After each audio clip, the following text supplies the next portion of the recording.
All right, ladies and gentlemen, we are live. So, to all the schools, all the people from the industry that are watching, it is fantastic to have you live with us. We'd love it if in the chat bar, if you could just say hello and where you're from, what school you're from, or what organization.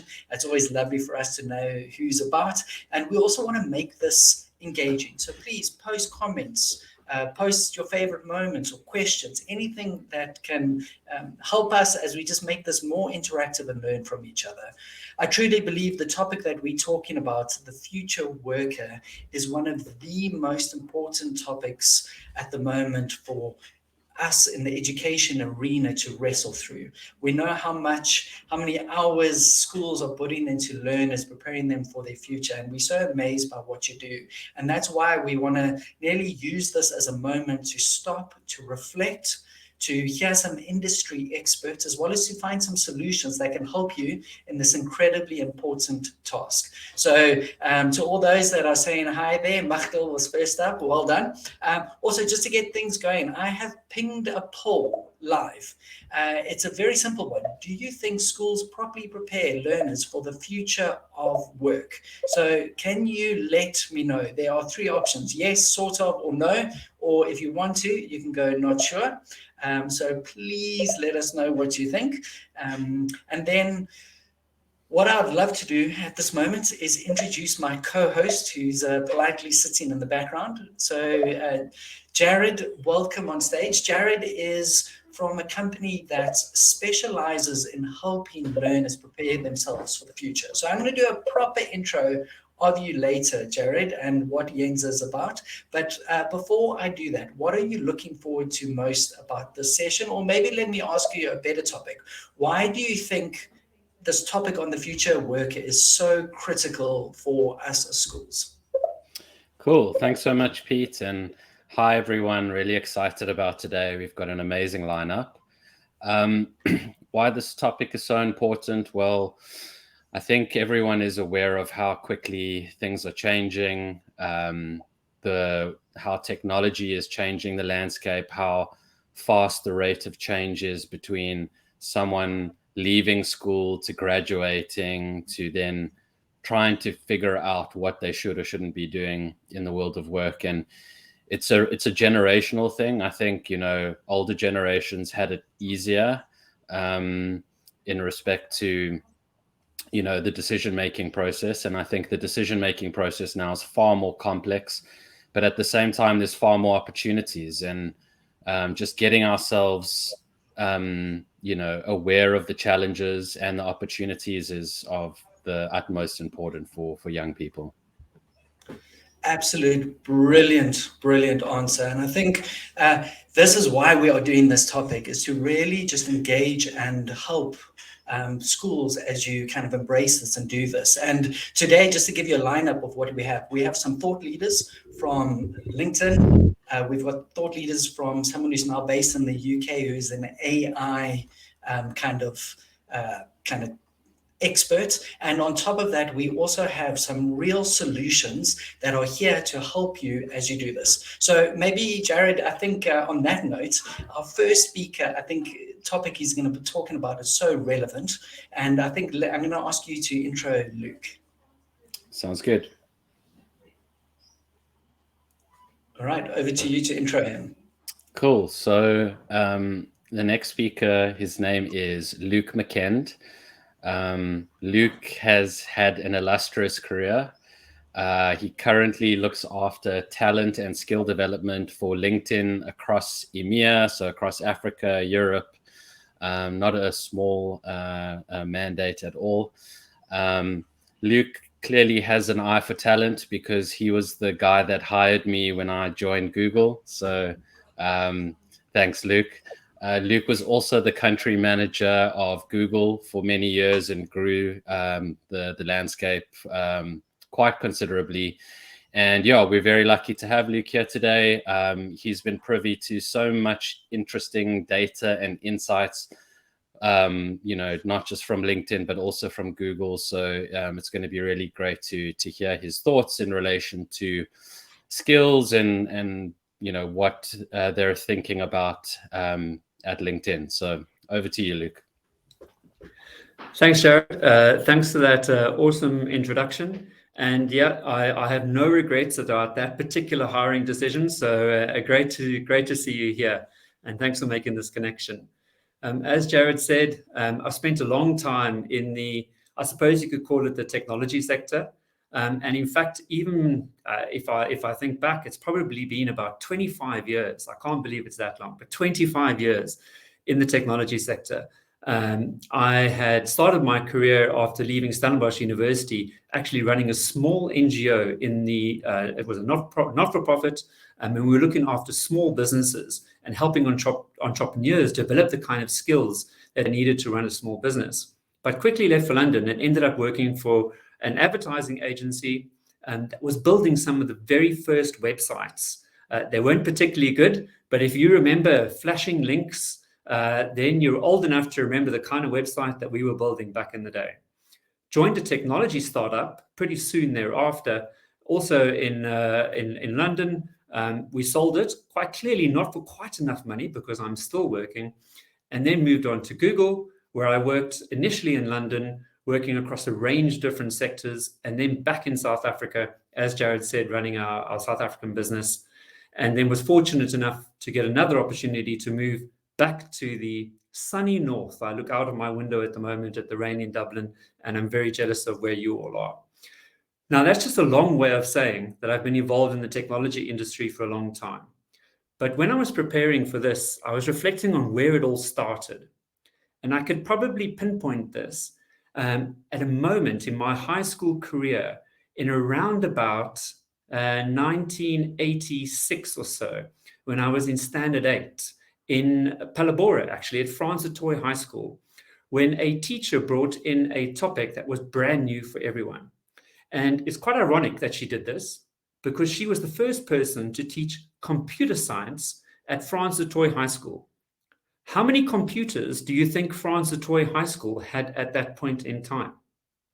It's not a poll because the answer is very easy: 0. Now, what was amazing about this particular teacher was that she taught us the basics of how a computer worked, and she even taught us a little bit of code, so how to program in BASIC on a blackboard using a pen and paper, all theoretical. But can you imagine, without computers, she instilled in me the notion that what was possible with technology. So I always think back on that because it tells me that it's quite possible to have an enormous impact, sometimes with a lot less of the resources than we think we need.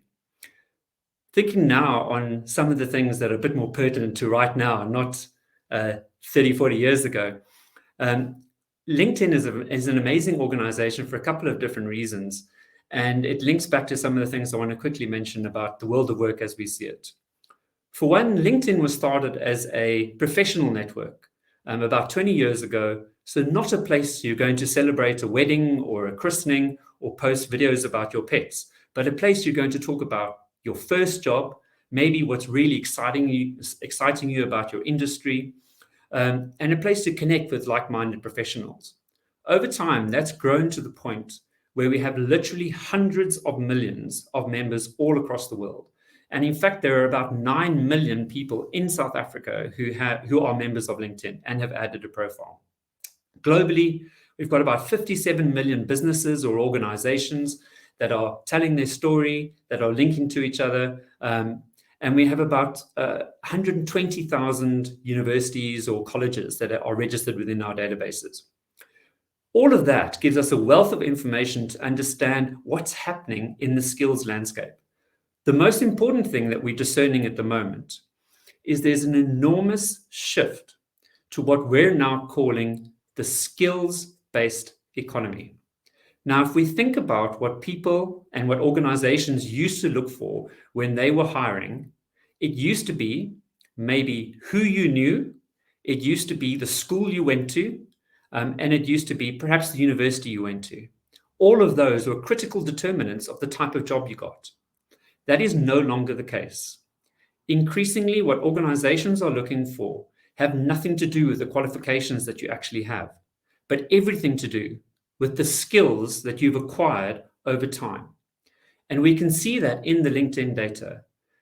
over the last year, 40% of the jobs posted in the US now reference skills as the most important component of what they're looking for, rather than qualifications or the institutions that people went to. Now, that's a massive, massive shift, and it's incredibly important, because what it does is it unlocks the ability for organizations to be much more diverse. And we all know that diverse organizations are much more successful, and not just in terms of what you look like, your orientation of any sort, but how you think. The more diverse the people we have in our organizations, the more successful we are. What it also means is the point of entry into the world of work is also much more diverse. So when people apply for jobs at LinkedIn these days, very often they might not have a degree, which is quite different to the way we've traditionally recruited. And B, it might be that they're not coming from an organization with a similar job. So we regularly, for instance, will hire people who have an entrepreneurial background, who are coming direct from running their own businesses. We might find people who have taken gap years or have really non-traditional employment experiences before they arrive at LinkedIn. So the skills-based approach is really changing the way that we think about the kind of people that we have in our organizations. Now, we also know this is important, and Jared referenced this about the pace of change, that the relevance of the skills that we have today are lasting for less and less time. In fact, the World Economic Forum recently put out a report that says what they call the half-life of a skill. In other words, the most relevant skills that you have right now are going to be relevant only for, they lose 50% of their relevance in the next 5 years. And in the following 5 years, they lose another 50%. So what we're seeing is these enormous shifts in the type of skills that people need to acquire in order to be relevant in the world of work today. And if I think back on when I was at university, finishing at Stellenbosch with a BA in English and philosophy, the types of jobs even that I thought I would have didn't exist. And in fact, entirely new industries are being created around this idea of skills rather than long-term career opportunities. And you might have all heard the phrases around this. So you have the gig economy, for instance. So people who don't have permanent jobs, but are working more on their own schedule, don't have the kind of security of a long-term career. And even more recently, there's a huge shift to what's called the creator economy. So people who are literally creating content on platforms like LinkedIn, YouTube, elsewhere, as an actual job or career option. So it's creating new opportunities. The skills transformation is really changing the way that we think about this. Now, of course, hard skills always going to be important. If you're an engineer, you need that hardcore background. But one of the things that we're seeing is the primary determinant of success when people come into our organizations has very little to do with the hard skills they've acquired over time, and is actually to do with what I call the 4 C's: creativity, collaboration, communication, and curiosity. Those are the 4 skill types at this stage that when we see people who exhibit those are likely to be the most successful in our organization. Now, you might ask, well, you know, those aren't testable. Those aren't things that we can actually set an exam for. And you're absolutely right, because we don't set tests and exams for those. What we do is it's almost as if it's a form of continuous assessment. The people who are successful are continuously curious. They're continuously collaborating. And in a world of hybrid work, where more and more people are choosing to work from locations that suit them and not from a traditional office space, it's becoming more and more important that these 4 C's actually form the core of the skill set that people demonstrate when they're successful in the world of work. So, okay, if that's the case and we can't test it, what can we do to actually make these changes? I think there's 3 quick things. The first is we need to model these behaviors. it's incredibly important as an educator or as a leader or as a manager in a business. If I want the people that I work with to be curious, I need to model that behavior. I need to ask good questions. I need to demonstrate that I'm actually interested in the world that I currently inhabit. That's incredibly important. And I think that's something as educators and as leaders in our business, all of us can do. We can model that behavior. The second thing that we can do is we can create opportunities for our students and for our people to collaborate more effectively. I'll always remember doing school projects where the collaboration that happened basically meant that one person did the project. That ain't going to cut it in the world of work as it happens today. We need to create genuine opportunities for everyone to collaborate so that the skills they exit their institutions with are fit for purpose in a world of work where you need to collaborate between offices, between teams, between people with different expertise and who think differently from us. That's incredibly important. And the last thing that I will actually close on is we need to give some students, I think, better advice. It's always been said that when you go for your first job or your career, you need to think about what you're passionate about. And yes, passion is important. I think people need to think more closely about what they're good at. And if you can actually have the intersection of what you're good at and be self-aware enough to realize that, what you can be paid for and what you're passionate about. If you can find that intersection, that's where you're going to be most successful. It's not just for chasing your passions. If I'd had that piece of advice maybe 30, 40 years ago, I think I would have entered the world of work with a lot less anxiety than I actually did. So that being said, I think I'm more or less at time. Thank you so much for this opportunity. I hope you found that useful, and I'd love to take any questions that you have. Brilliant. I think, Luke, that was absolutely phenomenal. I think one of the comments that came in is you could just repeat those 3 or 4 C's you mentioned. I know they typed in, but I think they were really good handles for a school to take hold of. Yeah, it's all about creativity, communication, collaboration, and curiosity. Fantastic. Jared, any questions from your side before I pose one for Luke? No, I think a lot of what Luke said is going to feed in very nicely to what I'm going to speak about. But one of the things that I think is useful to also flag there with those 4 C's is that those are skills that are transferable to all kinds of careers. So if you've got those 4 C's, you don't need to, also, you talk about anxiety. It's like you can have less anxiety because they'll be applicable in so many different contexts, which I think is important. Yeah, I think great point, Jared. I'm looking forward to your session. Maybe, Luke, if you'd like to respond to this comment. Vicky said a great comment. Not really a question, but the reality is that many 16 and 17-year-olds don't know what they are good at yet. So how would you respond to that, where at that age, most of the learners and even younger are still trying to work out where that intersection is of where they're good, where they have the passion? What would you encourage a school to do for those kind of people that are still trying to work it out? Yeah, it's a great question, and I have huge empathy for that question as well. My daughter is 17. She's got another year and a half left of school, and we regularly have that discussion at home. So I think there are probably 1 or 2 things that you can try to do.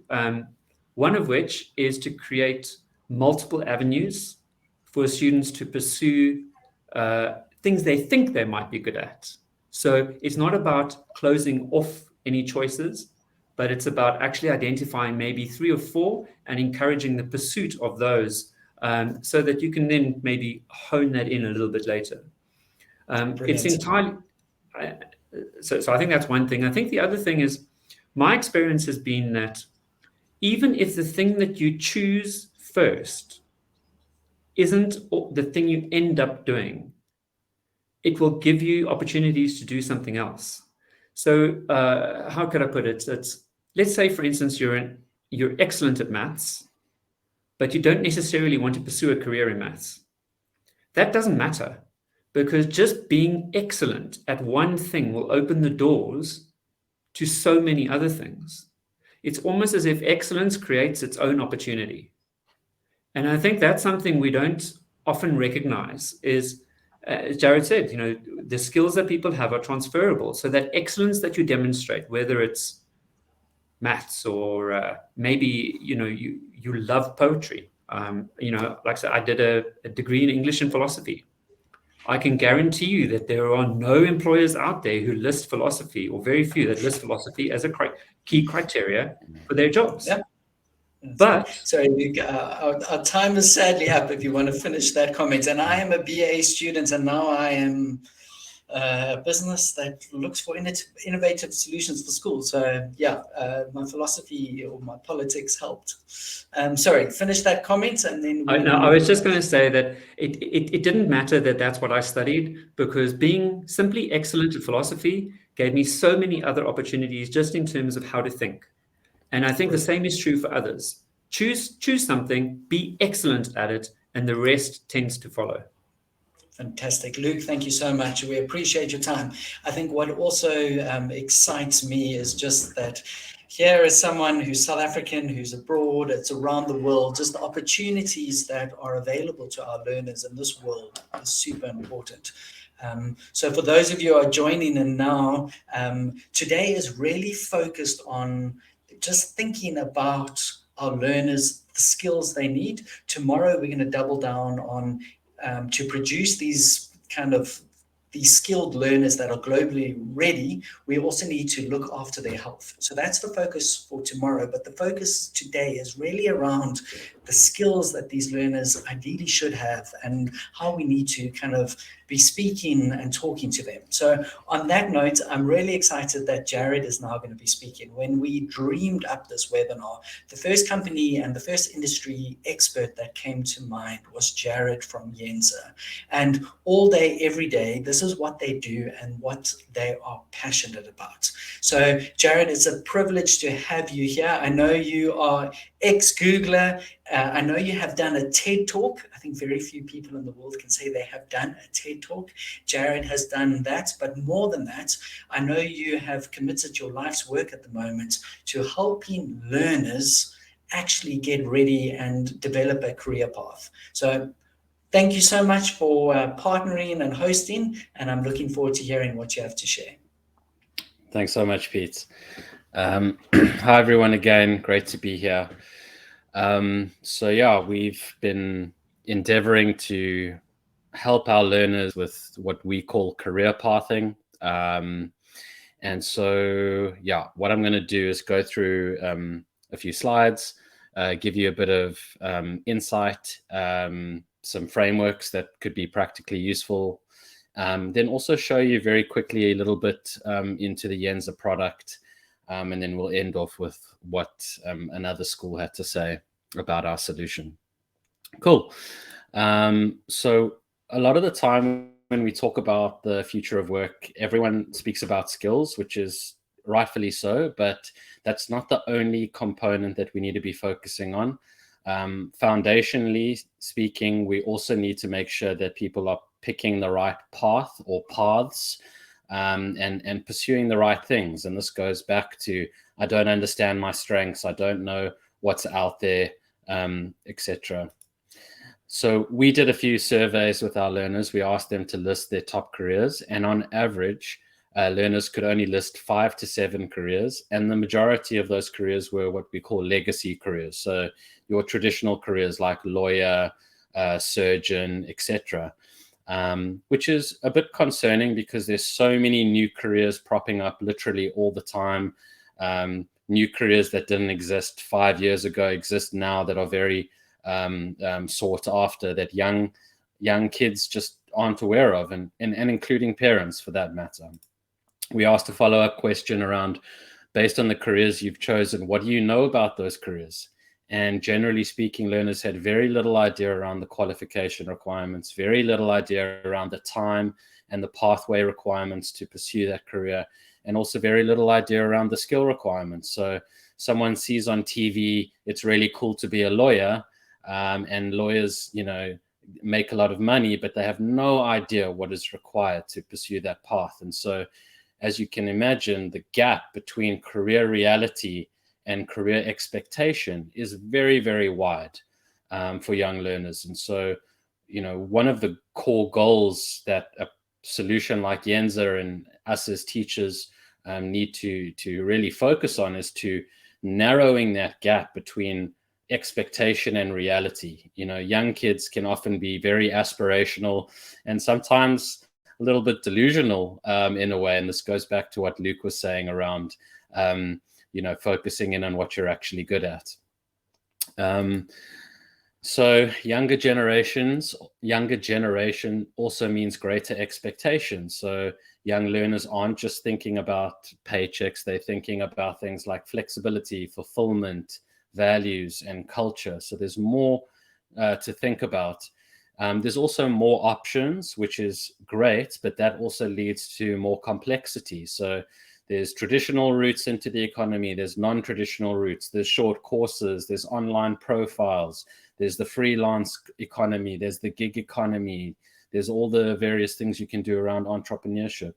There's so many things out there, and often it's all very fragmented, which makes it very overwhelming for young learners and very complex to navigate.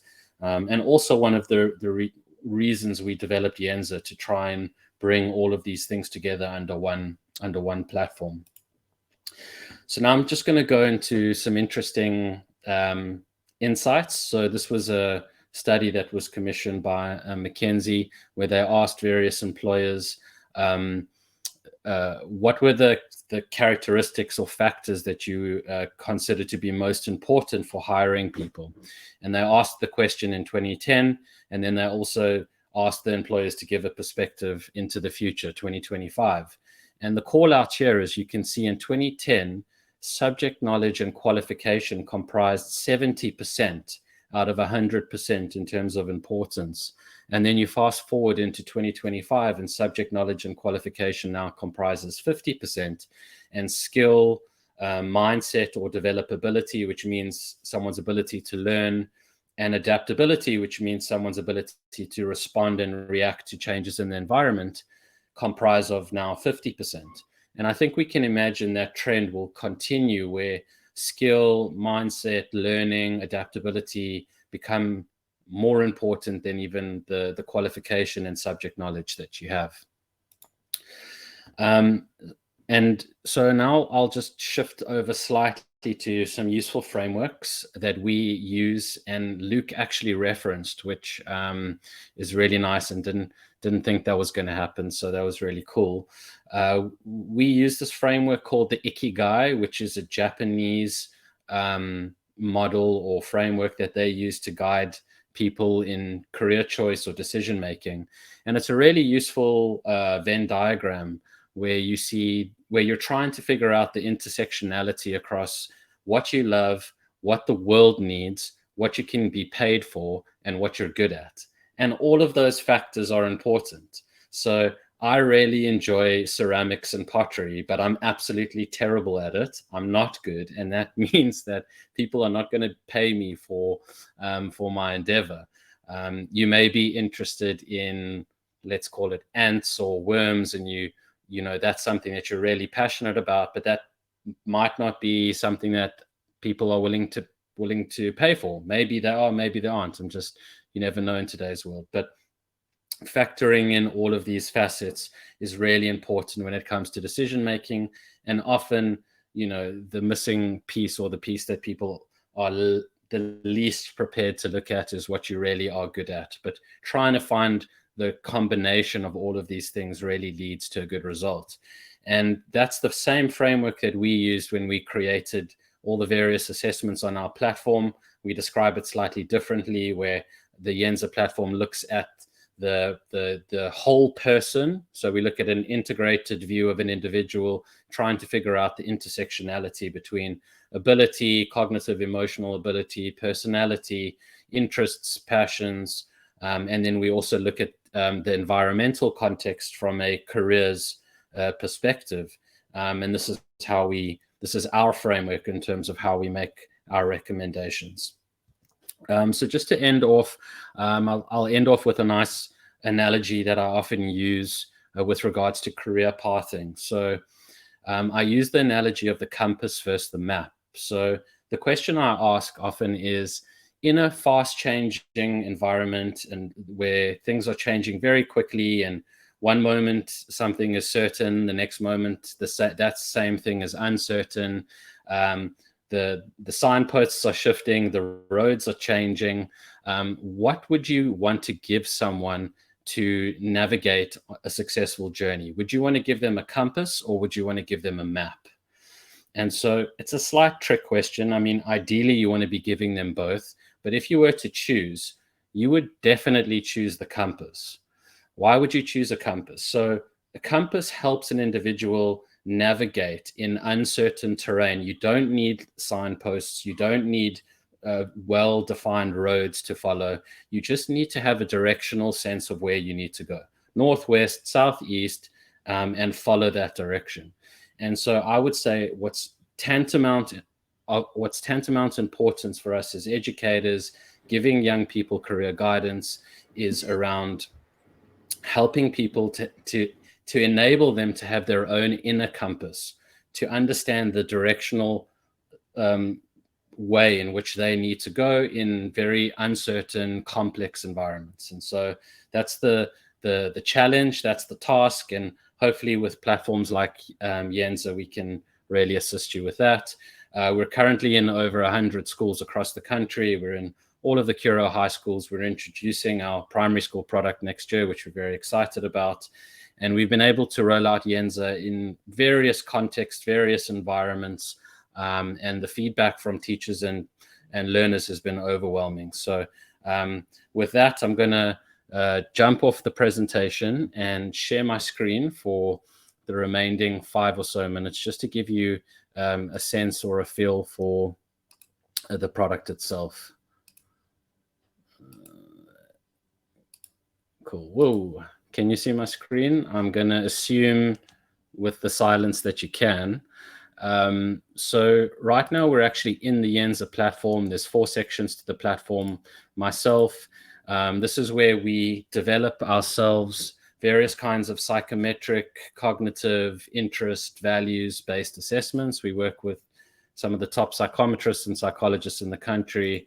Our assessment formats are really innovative and engaging. So we don't do the good old traditional paper-based, long, boring assessments. Our platform is multilingual, so we have English, Afrikaans, Xhosa, and Zulu, and we're adding more languages as we speak. So this is just a dial to describe oneself. This is a personality assessment. So I'm just very quickly showing you just the feel. What's great about all the various assessments that we've developed, they're very fast, they're very engaging, they're very inclusive, and they are very accurate. We also have the language translations built into the platform as well, which is really useful. We've got a number of different assessments. We're introducing our learning style assessment next week, entrepreneurship assessments. And what's nice also with the platform is we save teachers a lot of time. We automate a lot of the things that bog guidance counselors, life orientation teachers, educational psychologists. We really save them a lot of time on the platform. That's the feedback that we get a lot of the time, so that they can spend more time speaking with the learners and understanding things more deeply. Here in the career section, this is where our platform's intelligence comes through. So we analyze assessment information, and then we personalize career recommendations.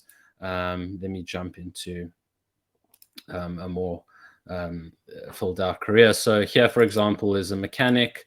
We've got a bunch of information in here, and this goes to what I was speaking to earlier around trying to close the gap between career reality and career expectation. So we've got really rich content, what you need to know to get started, things like how difficult, is it future-proof, salary, stress levels, progression. And so we've got really rich career information here, which helps close that gap and is often the missing piece when it comes to career guidance for high schoolers. We often jump to, now you must go and pick your subjects, or now you must go pick your tertiary courses, but we don't give learners enough time to actually assimilate the kinds of careers that are out there and what they entail. On the platform, we list only high growth, high demand careers, the latest careers. We don't show all of the careers out there. We show careers that are most important. We have this really nifty subject choice tool, which a lot of our high schools use us for. It's this kind of guided process where we take learners from learning to raising their levels of subject knowledge, and also detailing the kinds of skill that you need to have to pursue a subject successfully, which is also often a missing piece. And what you'll see from our platform is that we don't spoon feed. So part of how we describe our platform, we call it intelligent design, where we guide an individual through their own decision-making and discovery process. So we are never overly prescriptive. We never say you should be an accountant and you should choose these subjects. Rather, we believe if you package the right information in the right ways, and raise the individual's levels of self-knowledge and self-awareness through the assessments and the reports that we give them, and give them the right kinds of career information, they will make the right choices for themselves. We also list various online skills courses that people can take for free, which often young learners aren't aware of, to develop themselves. We link off to all the tertiary institutions across private TVET universities and technicons, and we make the discovery process quite easy. And then we also do list the latest bursaries and other various opportunities that an individual can pursue. And very lastly, we have our own beautiful CV builder that you can create CVs and use for various kinds of applications. So I will stop sharing my screen. That was a very quick fire snapshot of the platform. We've got a lot of new stuff coming into the platform for next year. We're developing our own courses around career readiness. That's often something that's really missing, is just what you need in terms of mindset and what to expect in the world of work. And we're developing some really cool courses there. And yeah, so that's it from my side. I think we'll jump to don't just believe me, but hear from a teacher themselves about their experience using the Yenza platform. So thanks so much for the time. Hi there, I'm so sorry I couldn't be there this afternoon. My name is Sharon Magorian and I work at St Schools College. I'm a psychometrist by profession, so I really have studied a lot around assessments, and it was wonderful to connect with Jared and hear about the Yenza assessments. I really grilled him when it came to using the assessments with our grade 9 students, and questioned him on if the assessments are psychometrically sound, if they've been well researched, and if they were going to be user-friendly. So we did a pilot project this year and used the worker type assessment and personality type with all our grade 9s. And we found it really useful, very easy to use. They did the assessment in one session, and in the next session I discussed results with them. When parents come for consultations and we're looking at subject choices, we used the information. It's very easy to use. Jared's done beautiful templates. They are so responsive. If you have a question, if you email them, they're so good at getting back to you. I asked him to put together a template for us on the different worker types. I think it was a 1 or 2 page document, and he did it within a few days. So we've really had a great experience with Yenza. They've been affordable. The parents were happy with the price. Yeah, there's really nothing that I can criticize them on. I think they seem to be very innovative. They're working at it all the time, at improving their products, at adding information, at updating their database with careers, and yeah, there's just so much you can use on the Yenza platform, and we found it to be really great. And I'm really quite fussy, so I've met with quite a few companies around the different assessments we want to use with our students, and so far Yenza has really been the best. So yeah, I hope that's useful and insightful, and I hope you are all enjoying your afternoon. Many thanks. Brilliant. Jared, it's always fantastic hearing it straight from actually a school. And I think that's part of what we wanted to do today, is actually inspire you, help you as a school think differently, but also show you solutions. So Jared, there are a lot of questions for you in the questions tab. So I'm Thanks, going to let Pete. you I just want to say that was not a paid for promotion.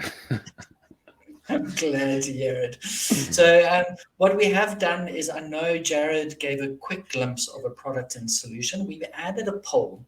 The poll very simply says, would you like Jared and the team from Yenza to contact you and give you more information? If you tick yes, that means we can share your contact details with them. If you say no, obviously we want to protect your privacy. So if you would like more, if you would like Jared and his team to kind of reach out to you, please do that.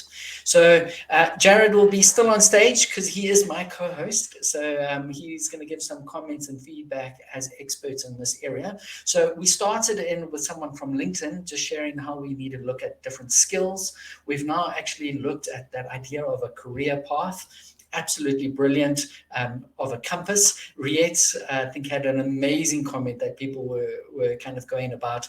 I'm often use this idea of preparing yourself for an off-road trip with no map. And I think career guidance is and very much like that. So that idea of a compass and helping point our learners in the right direction and giving them the right tools is key. But as part of today, we really want to look at the skills learners need. So our next speaker, and I'm going to invite Sandy on stage, is going to be talking about the key idea around leadership development. So Sandy is also South African, also based overseas in New Zealand. She's presently in South Africa. I actually had a sit down with her yesterday. Many schools will know about all copy publishers that have been in the market for over 25 years. So Sandy actually started that business way back when, 25 years ago. She doesn't look old enough. But part of that now is she's developed herself. And one of the areas that she's actually doing her doctorate on is on this idea of leadership development.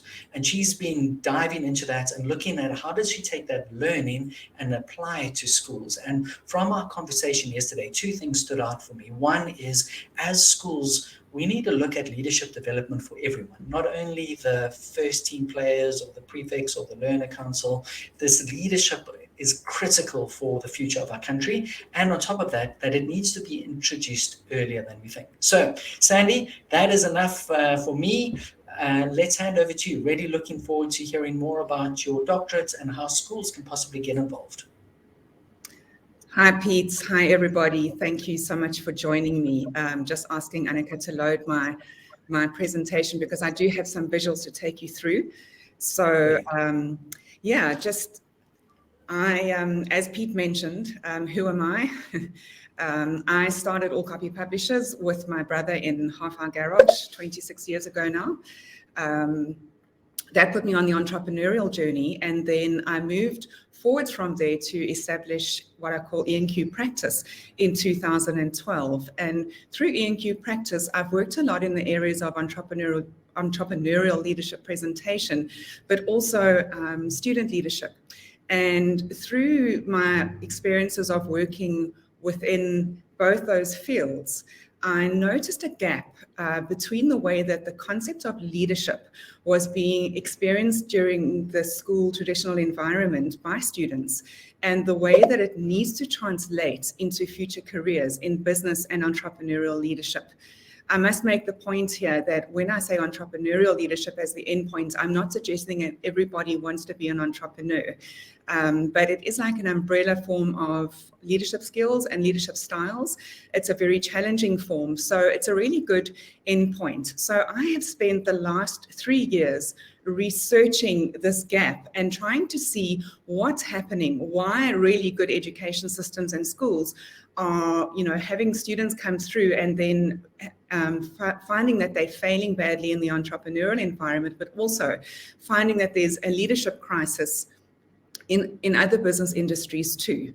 So what I did was I looked at a sample of currently successful entrepreneurs in the research study. And this research was conducted in both South Africa and New Zealand. I had a big sample of survey entrepreneurs and a number of interviews. And what we found from the results was when we measured their positive sources of influence, that self-awareness, self-leadership, and social collaboration skills came forwards as being very positive influences to their successful leadership, whereas student leadership proved to be one of the lowest forms of positive influence to them. So that kind of showed us that what I was watching and seeing in the schools was coming through in other entrepreneurs too. So we approached this by, let me just go back and re-navigate my board. We approached this by creating an intervention workshop for first-year high school students. Because COVID hit right as I was doing my research, we had to place this online, but this turned out to be a real blessing because we could reach so many more schools and students, and we could make it really affordable. We could also make it really time aware. So we looked at 3 circles, the first being self-awareness, the second being self-leadership, and the third being leadership of others. Now, leadership of others also means the positive influence of others, because in first-year high school students, that's really their concept of leadership. We aim the leadership at first-year high school students because as they're entering high school, they are at a specific cognitive development and self-identity development that is really relevant to them there, and it can really help them. So we teach these students about how they are unique as individuals, that they have a specific communication style, that they have a set of core values that influences how they feel about things and their reactions to things, how to deal with failure. We show them how to make strategies for making important decisions like subject choices, how to create positive habits and the benefit of goal setting, and how to understand the positive influence of others. So it's done in a really easy to access way. It's an online platform. It's currently run on a platform called Know How. We use videos and students and interactive activities to engage these students. So I knew when we put this together that nobody wanted to listen to me, just telling them all this content. So we have a range of student actors that speak to the students through the videos. They're short, they're sharp, they're to the point, but they relate to the students so that any student starting high school and feeling a little bit lost feels as if these are, students that are showing them how they felt and what leadership meant or didn't mean to them at school and how they struggled within certain environments. So it's very much designed along the ways of helping these students to find themselves within that environment. The reason that we chose grade 8 students was because we felt that they would get the most benefit from the course content at that time.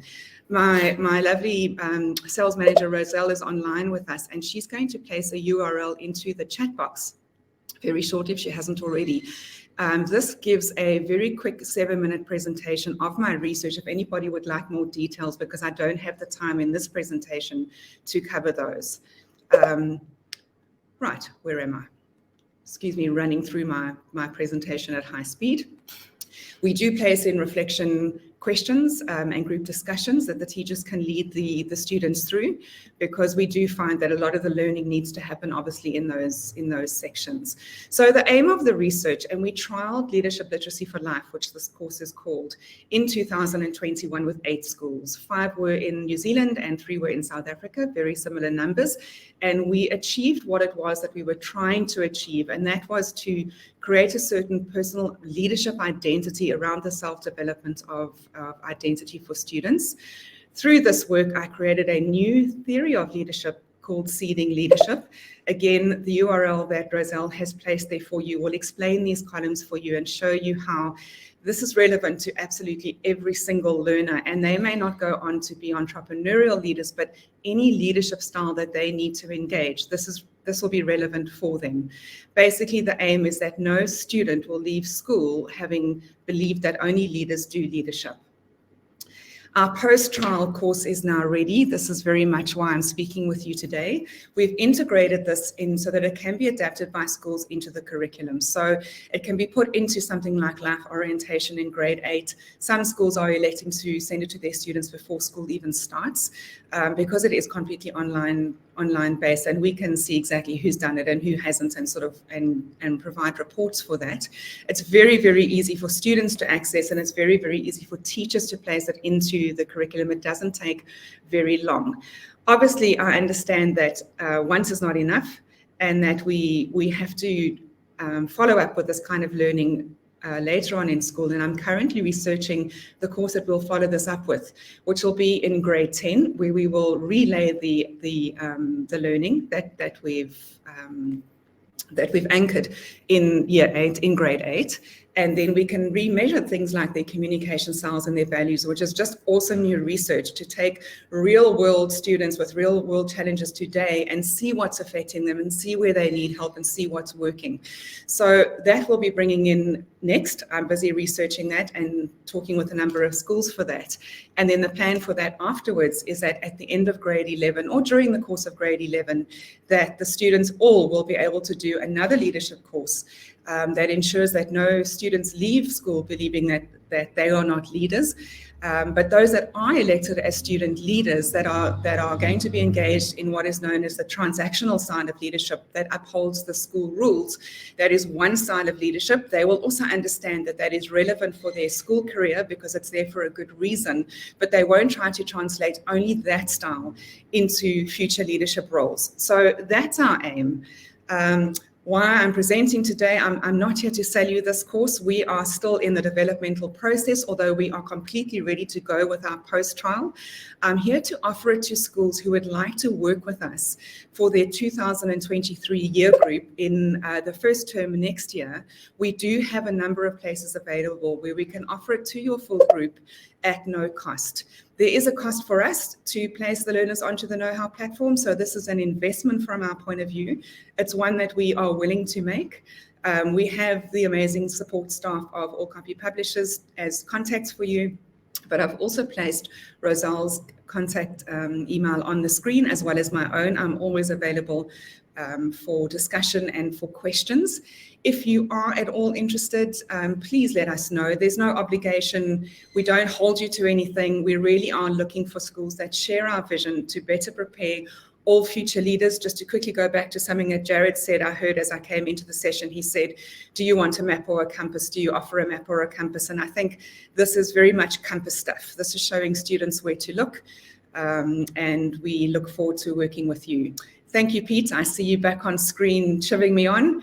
Thank you very much for inviting me to present and supporting my work, and I'm wishing everybody else a wonderful day ahead. Thank you.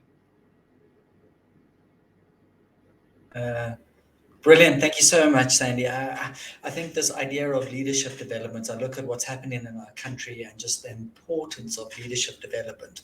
So for any of the schools out there, there is a poll.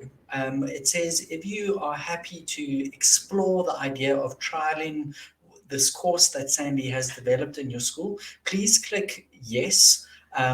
Or you can click no. I think there's an incredible opportunity. I know when this course actually goes live, it is going to cost your school. So I'd encourage you get in now while it is free, and also be part of that. I think this idea of leadership development is so key for schools. So Sandy, thank you for what you do. I'm also quite excited to see these future courses. I'm more and more certain that this idea of leadership development is key, because it also enables the students, with what Jared was talking about, to actually kind of handle their compass, to point them in the right direction. They're going to need to self-lead themselves. So thank you for what you do, and thank you for joining us on stage. We really appreciate it. Brilliant. All right, Jared, I see you back. I know you had a little bit of a load shedding fright. Don't worry, I'm actually sitting in the dark. I think as South Africans, we are tough and hardy, and we just roll with it. And that's what makes us fantastic. So, Pete, ladies and gentlemen, I think that load shedding might happen in 5 minutes, but I'll reconnect. But before I do, I'm just going to flash this. You told me I should do this. Yes. If anyone wants to get in touch with Yenza, I don't know if that reads normally or backwards. hi@yenzacareers.com. If I jump off, I will jump back on as soon as I can. Brilliant. That is great. All right. So everyone, we've looked at skills. We've looked at that kind of career path. We have looked at leadership development. We are now going to take a little short left, and we're actually going to look at coding and robotics. So our next speaker is going to come on to share a bit of his story. And I think why we've included this is we know coding and robotics is coming. We know it's part of the curriculum, and we know as schools, you need to kind of incorporate this, but the why it needs to be incorporated and why it's so critical as a skill for future, and how much in the future is going to tie back to coding and robotics is key. So on stage with me is Rajesh from Resolute. So I'm going to actually do a Q&A. If you've not heard about Resolute Robotics, it's definitely time to find out about this dynamic company. So Rajesh, hello and welcome on stage. Hi Pete, how are you doing? I am good. So we are talking coding and robotics, but before we get there, and I think it's quite key because I think it ties in with this whole idea of why coding and robotics is important. What is your organization is called Resolute Robotics. What is the origin story of that? Awesome, thanks Pete. Yeah, so Resolute actually originated when I matriculated. I didn't know what I wanted to do. The only options were like either medicine or electronic engineering from my parents. I kind of went into into electronic engineering, and I didn't really know what I wanted to do. And so I started tutoring, and I can't tell you how much I fell in love with the students I was teaching and how much I enjoyed tutoring as a whole. But what was really funny is when you're tutoring, you hear the one side of the story from the students who are always complaining at the school and the teachers and things like that. And what became interesting is in 2016, I had the opportunity to do my honors as well as to teach at a public school full time. And I thought I was going to revolutionize education and that my class was going to get 80s and 90s. And so reality hit when I taught. I did everything. I brought in video-based learning. I played FIFA with kids. I was like the coolest teacher there could be. And the class average was like 46. And then I was like, this is pretty bad. And we are stuck in something that's very difficult. And it's not going to be as easy as I thought it would be to change. And I think that's where the idea came from of more practical-based learning solutions, because students that are studying maths and science don't see the relevance of why they're learning. And I'm sure most teachers and everyone gets asked where we're going to use algebra or trig. And so I went out and partnered with one of my co-founders, and we created Resolute Robotics in essence to bring practical-based applications into the schooling system. So we started with one of our electronic engineering modules, and since then it's been going really well. Cool. Maybe Rajesh, because this is the world you are in, like in your mind, what does the future of education look like? And I think why is coding and robotics so relevant for that? And I think this is a key thing for schools to understand. So when they introduce coding and robotics, they understand the importance for the future. Yeah, absolutely. I think when you first start off, the skill of robotics and coding, it's very much your computational thinking when you're young and that logical thinking skills that you actually build up. But in terms of the future of the education, I think we have a incredible opportunity to make schools innovative and exciting spaces again for students. So for me, the future of education would be a very cross-curricular approach because technology is intertwined in everything we do. It's very much part of our lives these days, and it's not a separate thing that's just happening on the side. It's kind of integrated with everything we do. So in the future of education, I'd love to see a possibility where different subjects are integrated into robotics and coding. And a wonderful example, I could give 3 examples on that. The first would be if you're learning in grade science, natural science about plants and living matters, is to take that opportunity and possibly look at building a smart garden, which is like a self-watering garden, and using technology where they learn about maybe structures and 3D printing is to 3D print a frame, use electronic sensors such as moisture level sensors and pumps and a microcontroller to get it to self-water when the soil is automatically dry. We also have the opportunity to analyze the data to see how often it's been watered, and how does that correlate with the growth of the plant and the different lights that we use. And then we could also translate that into IT and teaching the kids how to possibly build an app where they can remotely control the smart garden and autonomously turn it on and off. and then possibly bring that into business class and get the entrepreneurs out and building a strategy on how you can take it to market. So that's one of the ways we can start integrating it in the future of education. Something else that's exciting that we want to work with the school next year is, why not put up a first drama play where the play is actually written using machine learning algorithms, not even written by an existing Shakespeare play. So that's an innovative thinking of bringing drama and the future of 4IR coming in together. So we want to lead that movement next year. And we learn how to do CVs in life orientation. Why not teach kids how to do a web-based CV using HTML and CSS? So these are little things that we are really excited about in the future. Is we want to make schools fun. We want kids to see it as a platform where they can thrive for their future and really make a difference. Well, I think what I'm also picking up just when you were talking about those examples is how tech and coding and robotics allow us to connect everything together and how we can pull stuff together. And I think that's a very key thing of what our learners in the future are going to need to be able to do.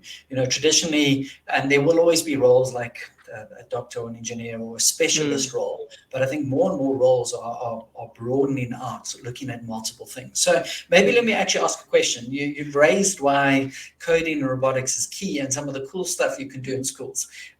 Do you guys help schools do cool stuff? What is Resolute actually do? We do. And I think when we started off, our aim was we wanted to be in a place where we could support the schools and walk a journey with them. So it's very simple. We offer a threefold solution, and in successfully implementing a robotics and coding solution for schools that's sustainable and run by the schools. So we offer kits all the way from your foundation phase all the way to kids in the FET phase. So we have about 10 kits that range in different difficulties level.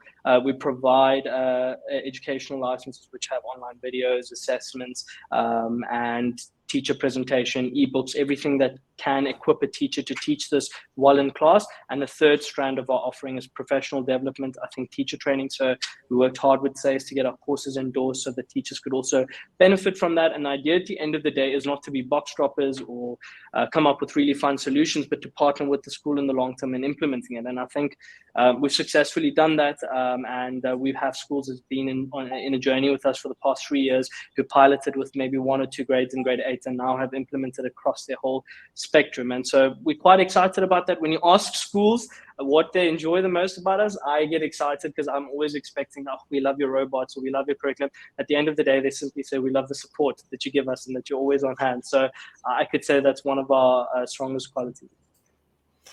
Maybe, Rajesh, actually a good question on that is I think a lot of schools at the moment are like overboard nervous about introducing coding and robotics. I think a lot of teachers are going, well, this has landed in my lap. So what are some of the barriers in implementing coding and robotics? How do schools get through them? How could you help? Yeah, absolutely. I think I was not a techie. So for me, there's a big saying in industry called explain it to me like I'm 5. I'm not ashamed to use that. I went into electronic engineering having no clue what's happening. And for the first time ever playing around with wires, I even dropped IT in grade 10 to take history. So I think for teachers, the biggest thing is that obviously there's a fear. This is not something you were taught yourself and now you're expected to teach it. So I think one of the biggest things in schools is that they face is obviously, can I get upskilled enough so that I'm comfortable enough? Because no teacher wants to stand in front of a class and not be sure of what they're teaching. I mean, that's really not the way to go about it. And students are extremely sharp these days. And so that's the first thing is, and then the second is as well is to support them in the journey in terms of scheduling. How can they integrate into the classroom? Because that's the age-old question of we don't have enough time. And as a first-hand teacher that I did teach, and as ambitious as I was, there was no time. I was teaching maths to kids in grade 8 who didn't know the basic of fractions. And then you're trying to catch up all the work. But now you have to teach robotics or coding or get them into Science Expo. And it's a very difficult space to be in. And just when you're surviving, you have to invigilate. So timing is also a very, very difficult thing. Helping schools to navigate that and supporting them and helping them with professional development. That's some of the ways that we can bring this in. Brilliant. For all those schools out there, I'm feeling your nervousness. My daughter came home yesterday and she said, Dad, over the weekend, I need to code a a barrister. I'm like, oh, yeah, sure, I can help you with that. Don't have a clue what program it is. I've never done any coding in my life, but I'm like, cool, let's do this thing. Let's just try it. The most I can do is fail. I think a big thing is our learners need these skills desperately. And I think for our schools, we just encourage you, embrace it. I think the beauty of this is even by failing in this area, you're still going to be moving forward. And I think there are people like Rajesh and his team that can actually help you. So actually on that note, there will be a poll. If you would like the team, Rajesh and his team, just to reach out to see how they could help your school, to share what they can do. If you'd like more info, please fill in that. And from our side, we've been watching Rajesh and his team just go from strength to strength, and the reviews from the schools are phenomenal. So that's why we wanted Rajesh on stage, because we really back and support what they are doing. So please check them out. So Rajesh, sadly, that is time. We need to move forward. But I think in summary, I think this whole idea between robotics, coding is so critical, and it's key to kind of the success of these skills our learners need. So thank you for your time today. Cool. Thanks. Cheers, guys. Have a good one. All right. Brilliant. Jared, it's good to have you back. I see the load shedding hasn't shedded you, which is always good. Has not arrived. It has not arrived. Never speak too soon. Never speak too soon. So we have another speaker on, maybe just before we bring that speaker. So just for everyone watching, we've got a speaker that's going to be talking onto kind of non-traditional learning paths, kind of post-school. And then right at the end, we've kept one of our best speakers right at the end. It's a gent by the name of Brett Sinclair, also based out of London at the moment in the AI space, and just doing phenomenal stuff, looking how the workplace is changing and the skills they need for the workplace around decision making and stuff. So that will be straight after our next speaker. So Jared, I'm going to hand over to you to introduce Kay. Cool. Thanks so much, Pete. So by way of intro, Kay is the founder and owner of 3RC, which is a youth marketing, edutainment, and training company based out of Johannesburg. Fun fact about Kay is that she had a song hit number 2 on the 5FM chart, so get the edutainment part. And yeah, as Pete said, she's going to be talking to us about more non-traditional routes into the world of work. Over to you, Kay. Hi, Jared. Hi, Pete. Thank you very much for having me this afternoon. I was told that you guys are going to ask me questions, so go for it.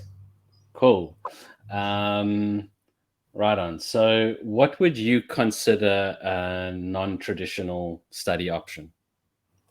Well, the traditional study options, let's look at that first. We would look at what we call the big 5, which is engineering, medicine, law, business. And those are the ones that are needed throughout the world, kind of the economic drivers, and everybody knows about it. And the ones that usually comes up first when people ask, what are you going to be? We kind of look at everything that feeds into those industries. And we are trying and have been doing so for 21 years to make people realize that there are so many other opportunities out there rather than just going the top 5 that people constantly talk about. Cool. And so where would most learners obtain these qualifications? And what else do you see as being available to them? So most people would obtain the big 5 at the state universities. And all the teachers that know us would know that we have nothing against state universities. I think that they're amazing institutions, but some of them are lacking in upgrading their curriculums throughout the last few years and, for 21 years. And that means that your placement after you've studied is quite difficult. Let me use an example. So if you would go and study currently a BSc at university, that is information technology, by the time you have finished your 4-year degree, what you've learned is old news and has been old news for a very long time.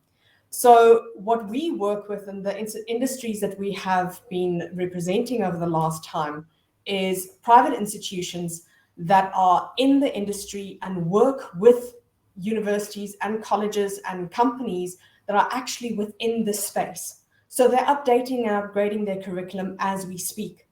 And also a major up on that is that learners can actually then have the work experience, because in their 4th year, they would actually place them within companies to make sure that they have the work experience and make sure that they can understand what the industry is requiring of them.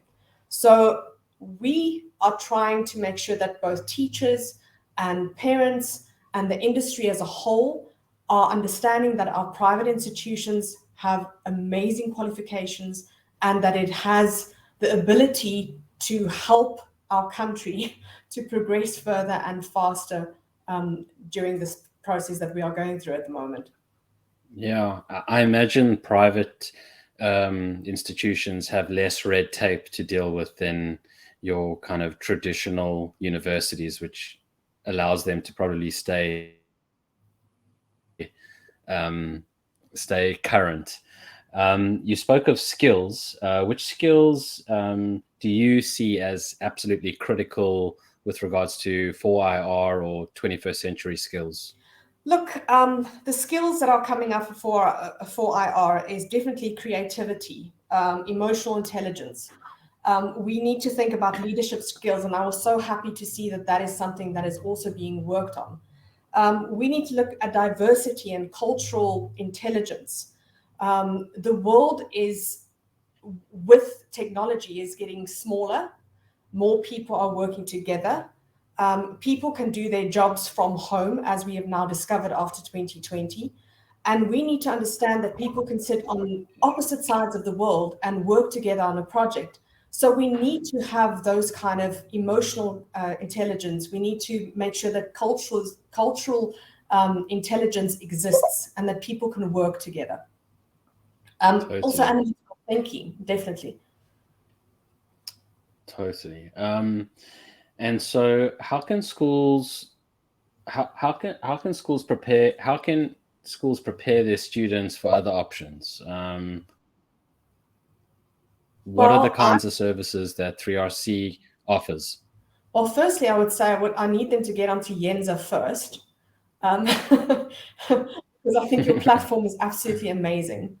I need them to start looking at leadership skills that has also been presented by Sandy. I need them to think of other ways of making sure that not just their students know, but their parents. I think after 21 years of working in this industry, our parents are the ones that need the education. Our parents are the ones that need to have workshops on a weekly, monthly basis to say, this is what's happening out there in the world. When you think of sending your child to university, you are automatically putting in their mind what you experienced at university. You are thinking that that is what they're going to experience, right? And life is just not that anymore. I spoke to a parent two weeks ago, and she said, well, my child will go to Pretoria University. And I was like, why? What's the situation? And she says, because I went there and it was the best 4 years of my life. So I said to her, well, that was 30 years ago. Sorry to blow your bubble, but those kind of things that you think of as 30 years ago at university does not exist anymore. Please go back and check again. So to answer your question, what 3RC can do for teachers and schools out there, we have two approaches. In all the main metros, we have a career expo that comes to your school during school time. It's free of charge to the school. And we bring with us up to 26 of the private tertiary institutions that can help your learners with these choices about where to go, what to do, and also things, as I mentioned, beyond the big five. We're not going to bring you a university, but we're going to bring you so many more opportunities for your learners to be able to get the skills that they need for future development. And then if you are not in the main metro and we can't come to your school specifically, we also have an online career expo now called swivel.com that is available 24/7, 365. And both your parents and your learners can get onto that also completely free of charge and spend the time to find out what is available to them, rather than just going, I'm going to go to university, I'm going to go and study a degree. My main thing that I want to tell them is understand that skills development is more important now than ever before. The idea of getting a degree and then doing that for the next 30 years is over.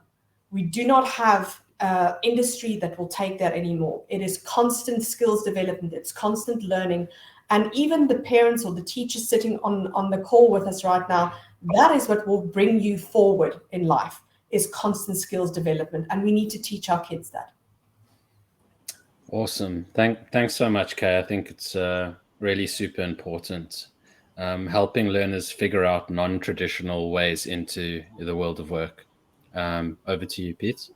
Yeah, I have to admit, I had a mom and dad that were desperate that I become an accountant, a doctor, and the entrepreneurial path was mine. And I think just the options, I managed to do some part-time study through a non-traditional, and it was amazing. Just the hands-on industry experience I got taught me more than what I'd done I did a 3-year degree, then I did a postgrad. That 1 year taught me more of the skills I need.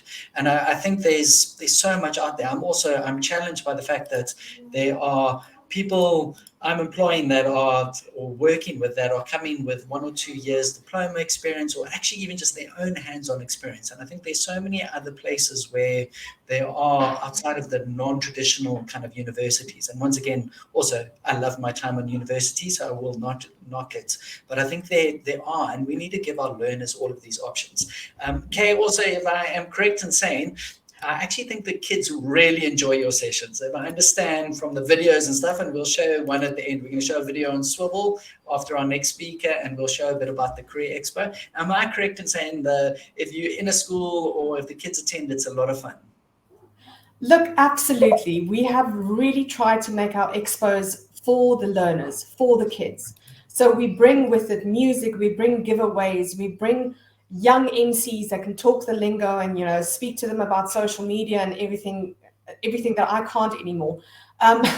So it is fun. It's a wonderful time for them to experience. And we only take up 2 hours, which really is very little when you compare it to having to bring in maybe 26 different institutions to come and speak to your learners one after the other. And only maybe 2 or 3 of them would find that interesting. Where with a 2-hour session, all of this is taken care of, and you don't have to worry about it as a career guidance teacher to do that. Brilliant, Kay, I love it. For those of you who have not yet found out how everyone is sharing emojis, at the bottom of your screen is a little react button. So don't be shy. Feel free to use it. Feel free to try it out. But Kay, thank you so much.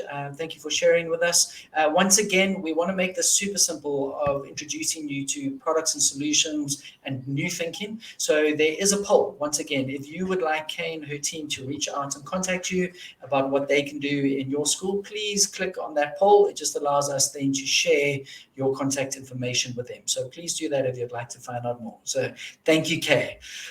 All right, everyone. Thanks. We are into the final leg of today. I've got a funny feeling Jared has paused on my screen. Jared, are you still there?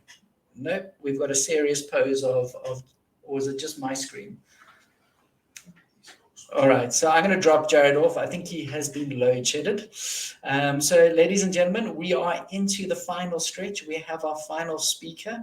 I don't want to say save the best for last because we've had some amazing speakers join us. But the speaker does something that I think is completely unique. He is directly in the artificial intelligence space. He's an ex-Googler, so he's worked for Google. He's got experience from all the way around the world. He works with a lot of the big corporates and really tries unique things and really kind of pushes the boundary. I had a conversation with him and I was just amazed just hearing about how the dynamic in the working world is changing. So Brett, Jared should have done an intro for you, so I've butchered that. So you are welcome just to do a little bit of an intro on yourself. So welcome on stage. Thanks, Pete. That was a really great attempt. I'm always a little bit kind of shy and coy when people introduce me. Yes, so I actually know Jared really well. Him and I spent a number of years at Google. And when you leave Google, where do you go? Of course, you go to a bank. And you go work at banks like Barclays. And why do you do that? Why don't you go on to these crazy other places? Well, you want to solve incredible problems. And I promise you, working in 100,000 person business that's old-fashioned, is full of problems. So you get to learn a lot. But That was about 5 years ago. I have since become an entrepreneur. I've had a number of failed attempts, yes, to failure. It's really important to fail when you're an entrepreneur. It's the only way you're going to figure things out. So I've got the opportunity today to have a bit of a chat to all of you about how work is changing. And work really is changing. You'll hear about things like the Great Resignation. If you're a fan of the Financial Times, like I am, and I'm too cheap to subscribe for the £1 a month, you will see them write a lot about things like the Great Resignation. Is it real? What's causing this huge resignation? And more information starting to come out, and people are starting to realize we are tired as people in business, in management roles, in whatever career you're in. You're tired of the politics. You're tired of the firefighting. You're tired of contributing and not being recognized for the value that you add. This is real. We've seen this big shift post-COVID. Everyone always talks about post-COVID, but it is a reality. How we work, where we work is changing the way we think about work. It's no longer about working from home. It's about working from home and holiday and also at work. In fact, it brings challenges. If I look at my own little business, we are a business with clients like banks and telcos and health businesses all over the world, but we support them from South Africa. So our skills are all in the world of machine learning and artificial intelligence, but it's all homegrown talent. And we too struggle with how do we engage, because our customers are everywhere in the world and we're all in South Africa. For instance, I'm in London at the moment. And so what we find a big challenge around how we work is that even when we're at the office, we spend all our time on the screen. So these two things are causing this massive shift in how we work. We're trying an experiment in our business at the moment. It's called Swarm. It's a very different way of working. So what is Swarm, you might ask? I see Jared is back. I wish I had screen grabbed Jared, by the way. I love posting those on our group chat spaces at work and having a good laugh and doing memes. I think Jared had a great serious pose there. But this new Swarm working, what is it? Well, first of all, it's about trying to remove the layers of management. In business, in organizations, we deliberately create management layers. At schools, I'm sure you work in management structures. You have your principal at the top, and then you have your heads, and then you have your teachers, and people run certain departments. But the larger the organization, the more managers you have. These cause problems. It causes communication problems. It causes power play, empire building, politics. People are not enjoying it anymore. So what you'll see is the whole world, including the likes of Google, LinkedIn, Netflix, Amazon, are starting to work in these smaller squads, hundreds and hundreds of squads. People are trying to reduce the layers of management because we're tired of it. We want to be recognized. We want to be recognized for the value that we add in an organization. So in our business, we're doing the same thing. We've got a whole lot of squads. We organize ourselves, self-organize. So we put a roll out. We say, hey guys, there's a great opportunity to work on Vodafone. Do you want to join the squad? And they will self-organize themselves. We then have a small leadership team that are cross-functional, from somebody to organize it, a project manager, a product owner to give direction, an account manager, and a technical lead. So you'll see how diverse the small leadership team across the squad is. So what these squads become is a very diverse set of skills. So forming squads into small groups with diverse skills, even though we're a specialized business. And so that's what you're starting to see. What we used to do was be very specialized, but you're starting to see a lot about how do we generalize, how do we mix specialized skills, because the one purpose is adding value. And to add value, we need to solve problems. So then what kind of skills? What does that mean? If the whole world is starting to go this way, and by the way, it's not just digital companies, it's manufacturing firms, it's agriculture, we're working with government, and we're starting to see this happening. All over Europe, they're starting to do this. We're going to see it in South Africa too.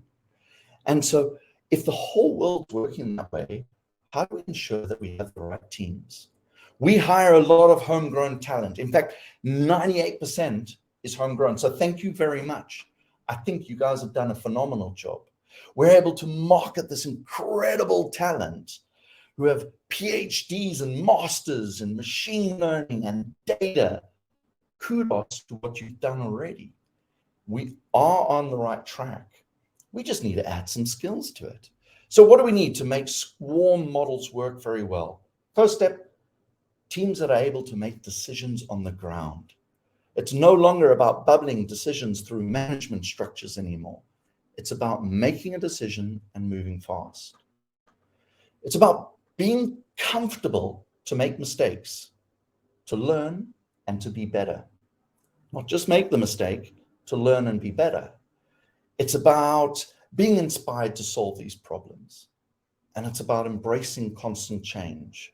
So these are the skills that the industry is looking for at the moment. And so I figured, how do we add, or how can I point you guys in the right direction to actually make use of these skills or to develop these skills? So first of all, how would we do this? Well, problem solving. I think at school levels, we're incredibly good at problem solving. I think what we're going to see is how do we problem solve with diverse teams? And I don't just mean diversity in sex, race, religion. I mean diversity in skill sets. How do we encourage our kids who have different skills to work and collaborate better? There's a fantastic book called Range. If you want to read up on that, how do you pull these skills together and start making it work? Please check it out. How would you improve innovation? For us, innovation is failing. It's about failing forward and faster than anyone else. So if you look at sport in school, we're really good at that, right? You're going to fail before you get it right, but that's okay. Keep on practicing. But what we've got to get better is we've got to develop the grit, because you are going to need to be comfortable for the rest of your career to fail forward. And the people that will succeed are the people that know when to fail. So how do we develop the kids to be able to learn that I've tried as far as I can on this idea, I've reached out to as many people or resources to go as far as I can, but it's time for me to fail, and to acknowledge that I'm not wasting the effort that I've done, but it's actually taken me forward. That's an integral skill that we keep having to develop because people are not used to doing that. Finally, communication. When you are trying to collaborate, communication's great. We see kids coming out of school with superb written abilities, but it's starting to change. We're starting to see that we need a different type of communication skill. We need verbal skills. We need verbal skills at scale. So what does that mean? Well, funny enough, we're all going to become our own media owners. That's strange. What on earth do you mean by that? I bet probably Jared does. He used to run YouTube. So he's got a pretty good idea on what I mean by that. But think about TikTok. Think about Instagram. No, they're not great if you're just consuming. But how do you encourage kids to be content creators? We are in a world where personal brands matter. In our business, we've taken it so seriously. We have a personal brand engineer. Remember, we have lots of geeky people. We're proudly nerds, and we're passionate about building their brands, getting out there, generate content, be able to verbally communicate. So what can they do to start doing podcasts, creating content rather than consuming content? So that's me, my final tip, and it's my favorite tip of all. Start now. So get back into the classrooms, look at your coursework, figure out how you can test some ideas around how you can bring kids with different skills together to solve problems, how you can get them to fail fast and understand when to fail when doing projects or practicing at sport, and how do you shift their TikTok and Instagram habits from consumption to creation. Thank you. Absolutely phenomenal. I could see by the amount of likes and love and smiles you got. I think this rocked our world. I know Jared might have some questions, but Brett, I've got a question for you. What is one thing a teacher could do in their class tomorrow to engage their learners, to help them think differently? I'm a big fan of building confidence. So we have lots of graduates who come and join us. And so the confidence is a very big problem, because confidence affects your ability to make decisions. Confidence affects your ability to communicate. So in the classroom, and I know it's difficult, how do you help a child be more confident? It's probably not what you want to hear, but how do you bolster that confidence? So many kids, so many, even adults join us and have been beaten down and they're not confident. I think if we start by building their confidence, helping them understand the value of grit. So grit is don't give up. Keep on trying, encourage them. I'm probably asking a lot, like I do understand, like if we want to encourage all the kids to be confident, you're probably going to have chaos in your classroom. But I think there are moments where true encouragement, when they have done something well, and well is even when they have failed. Come on. So if you've failed, what can you learn from it? And what can you do better? You didn't score those marks. What did you learn from it? And what can you do better? I don't think we ask enough of what we can do better, and we don't celebrate when that bit is done. And I see it in the workspace, by the way. Absolutely, bro. I love that. Greatest answer I've heard in a long time. Jared, a comment from your side or another question for Brett? Yeah, can you hear me okay? Yeah, we No. got you. Thanks for the new I'm background. on a hotspot here. The digital gods wanted to keep myself and Brett apart, but our love is too strong. No, the only comment I have is that what Brett's saying around confidence, I think, and I can speak in relation to Brett, who was also my ex-boss. So both Luke and Brett at some time was Sorry, managing me. Hello? Yeah, I'm sorry, Jared. Oh, right, yeah. So, so the thing that Brett did to help build my confidence was trust. And I think that that's something that is often missing. We don't really trust our young learners enough to allow them to do certain things. And as Brett said, to fail forward. I know that within a class environment, it's difficult, but I think imparting that you trust somebody really helps build their own confidence levels up. Brilliant. Agreed. Brett, I'm going to ask you to do something. You, as part of your talk, you did such an incredible encouragement to the teachers. And I think, interestingly enough, I know internationally, like South Africans are sought after for the quality of work overseas. So I'm going to put you on the spot, and I'm going to ask you just to encourage the teachers, because I think they literally have one of the hardest jobs in the world, and they get very, very, very little recognition for what they do. And I think you recognized the hard work they are putting in to develop learners, and this is what this event is about. So you spoke about encouraging the learners. So do you have an encouragement for our teachers? I do. And I do appreciate what teachers go through on a day-to-day basis. I try not with my own kids to be that parent that interferes in the teacher's life. And I really don't. I support the environments. I built my business off one thing, the beauty and talent that we have in our country is exportable to some of the most developed, most demanding places on the planet. We have customers from the US to London, across UK, all over Europe, in the biggest organizations. We have youngsters of all diversity, of all gender, of all everything, who come out of our schooling system. And they came and joined us. We hire lots of really, really young people. Why? Because we're in a young industry in machine learning.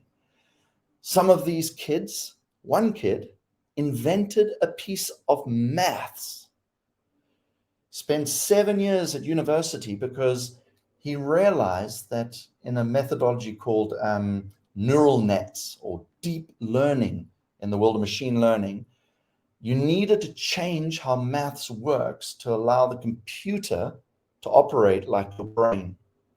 And so he spent 7 years of his life putting forward and submitting to the Global Maths Association, a small little change in maths. And I just can't stress, like, sometimes it might feel like we're fighting a battle, but guys, you're not. You're getting through, you're developing exportable talent. So it's not about removing South Africans from South Africa. It's about us bringing in dollars and pounds back into South Africa and keeping our talent here. No one wants to leave South Africa because we are building something incredible. And so thank you to every teacher here.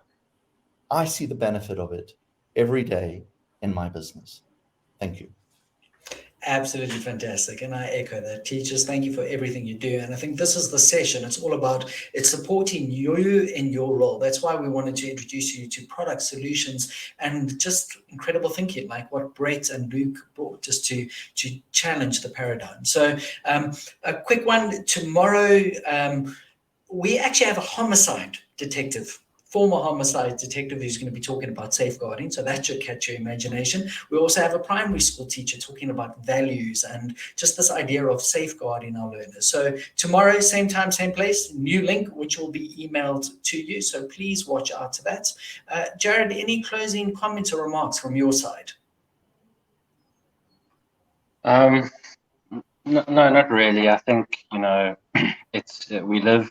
I think the thing is that there's so many opportunities, and the pro and the con of that is that it brings a lot of uncertainty and complexity. And, we as teachers and service providers and people that are, motivated by guiding people need to just take that into account. And I think utilizing technology in the right ways can help us, guide people in the best possible way. And yeah, thanks to all the other speakers doing amazing stuff. Brilliant. All right, ladies and gentlemen, sadly, that is us at time. Once again, Brett, massive thank you. Just challenging our thinking and encouraging us. That was brilliant. To our schools out there, we're going to play out. A lot of people were asking about non-traditional learning, about career path, and what 3RC does. So we're going to play out with 2 of their videos. So if you're not in a rush and you want to get a view of what they do, please stay tuned for that. Otherwise, we'll see you tomorrow, where we look at safeguarding. Today was about skills and the thinking needed for the future, where tomorrow is going to be very much like we want to produce healthy, well-rounded learners that can, as Brett says, can go out and change the world across the world. So that is tomorrow. But now, if you still have time, we're going to show you just quick 30-second and 2-minute video, a little bit more on 3RC, because there were lots of questions about them. So I thought that would be relevant. Welcome to Swivel.com, the world's first 3D immersive career expo. A virtual platform that is open 365 days a year, 24 hours per day, and is 100% free to all users both locally and internationally. Here are a few things you can expect. World-class technology accessible over all devices. Virtual reality experience where you can put on VR glasses and walk through the expo. Over 40 exhibitors with over 150 study opportunities presented. International qualifications and placements. career guidance and pre-recorded workshops from various institutions. And not to forget, exciting competitions and wonderful prizes to be won. The future of education starts here.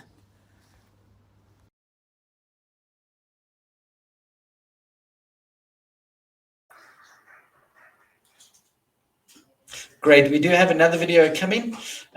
Just Welcome a bit more to on the Rocking curiosity. Future Here we go. Career Expo, the expo that has revolutionized private tertiary education in South Africa. It is brought to you by 3RC, and we aim to educate, motivate, and inspire. So come on and take this journey with us.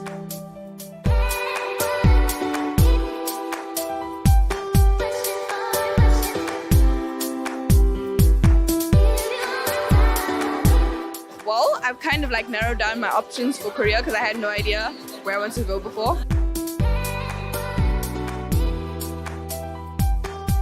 Why private education? For the more individualized and personal experience at an institution where you are not just a number and you're a name. 'n baie groot bemarking boost wat ons kry deur om dit te doen, nie net deur die studente nie, maar ook die onderwysers, deur die advertensies wat ons doen in die boekies, en dit is net 'n baie groot voordeel vir ons.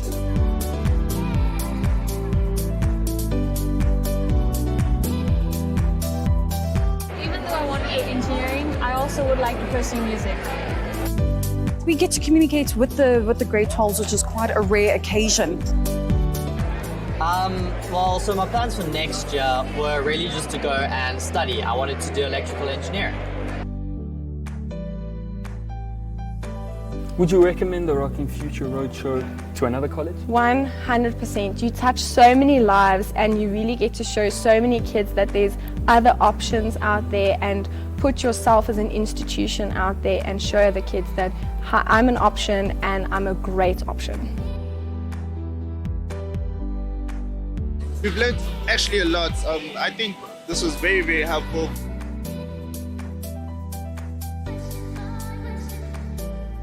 How has your experience been with the Rocking Future Roadshow? My experience with the Rocking Future Roadshow has been phenomenal. It's just amazing the relationships you build and the schools you get to reach.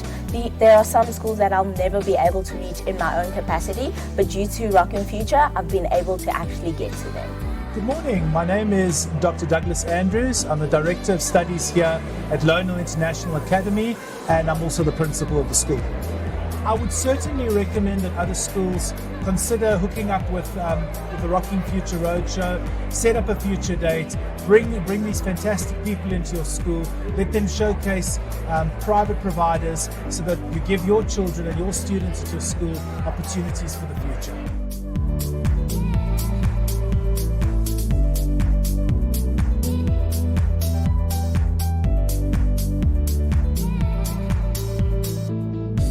I really enjoyed it, and it has helped me a lot because basically I didn't know what I wanted to study and where I was going to go.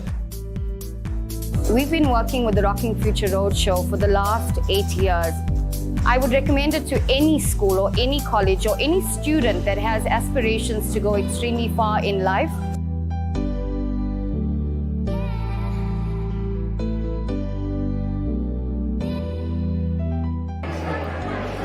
I plan on taking a gap year just to travel, do my own thing, figure things out. And last but not least, what advice would you give your 18-year-old self? Tough one, but all I'll say, bro, take your time, take it easy, slow down, breathe. It's gonna work out.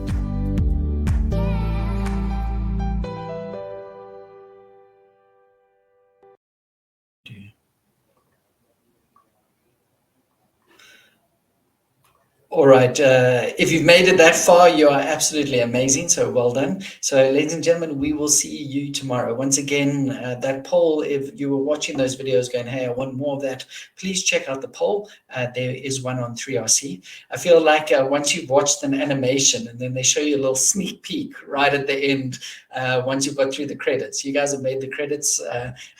Sadly, there's no sneak peek from my side. Just thank you for checking that out. Thank you for your time, and we will see you tomorrow. And thank you so much. Cheers, everybody.